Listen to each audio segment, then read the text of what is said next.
and thoughts of the heart.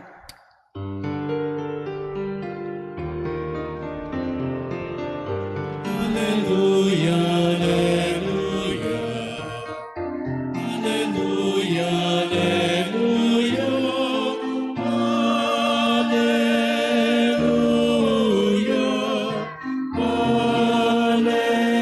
alleluia, alleluia, alleluia.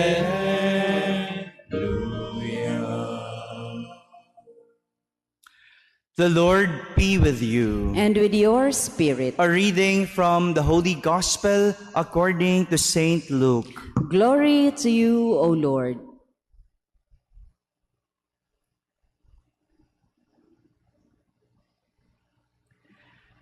After Jesus had spoken, a Pharisee invited him to dine at his home.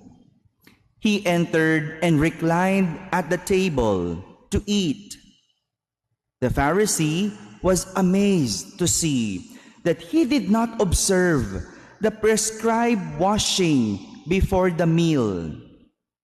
The Lord said to him, "O you Pharisees, although you cleanse the outside of the cup and the dish, inside you are filled with plunder and evil. You fools! Did not the maker of the outside also make the inside?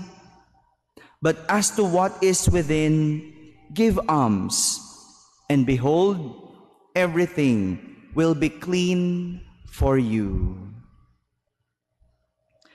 My friends, the Gospel of the Lord. Praise to you, Lord Jesus Christ. Good morning, my dear brothers and sisters. Good morning, Father. Like most of us Filipinos, Jesus too loves to eat. Kung hindi mga Hudyo si Jesus, aakalain mong Pinoy sapagkat lagi at gusto niya ang kumakain. And today in our gospel, Jesus got an invitation from a Pharisee to dine in his home. Even though Jesus knows that the Pharisees are his number one critic, he still loves to dine with them. Siguro kung iba lang yon, ay hindi tatanggapin yung imbitasyon. Ang hirap kaya ng kumain. Kasama mo ay number one kritiko mo. Di ba? Paano ka matutunawan nun? Yung bawat galaw mo, no, pinapanood. Di ba? Ang hirap kumain ng ganon. No? Yung bawat subo mo, hindi mo alam kung may sasabihin sa'yo. No? But si Jesus, he doesn't care. Jesus is different. He really does not choose the people he goes with. And upon reaching the home of the Pharisee, Jesus immediately reclined at the table. Naupo na agad siya at kumain na agad siya.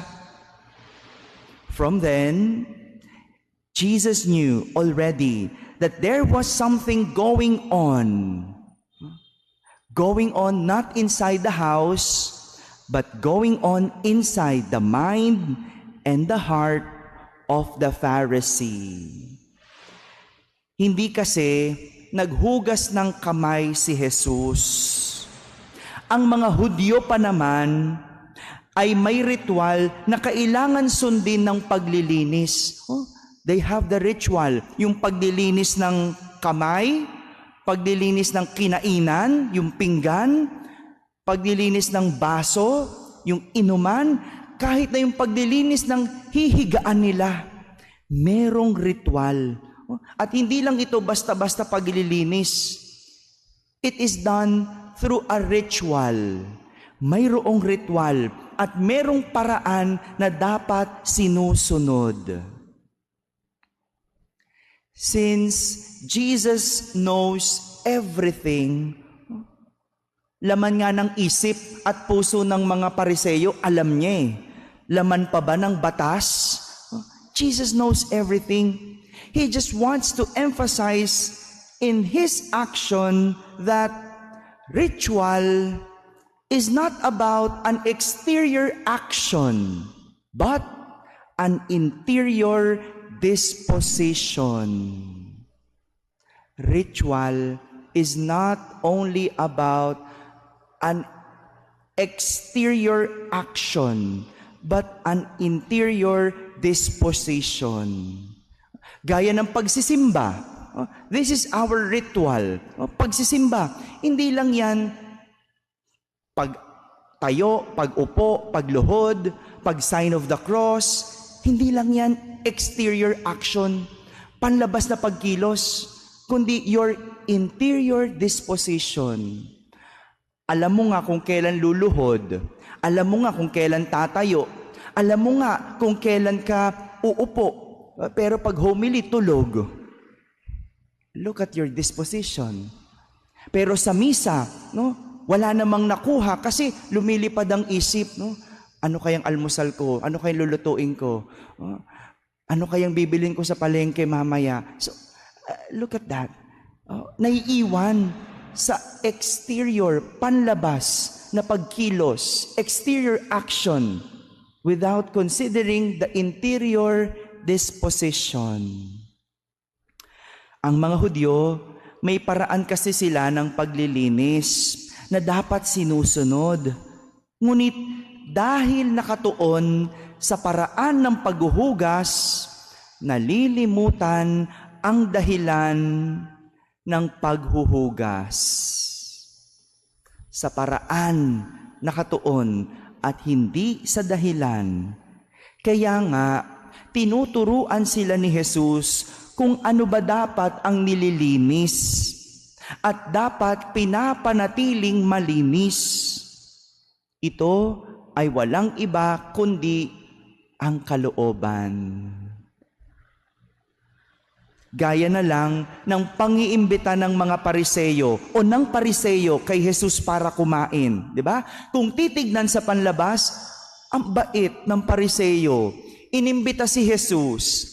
Ang ganda naman, no? Nagpakain ang Pariseyo sa panlabas. Pero kung uunawain, may masama palang balak. May tinatagong hindi maganda. Tinatago ang pangiimbita sa pangpupuna.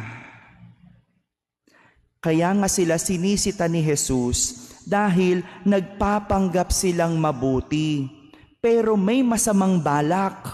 Nagpapakita sila sa panlabas na kalinisan, pero marumi ang kalooban.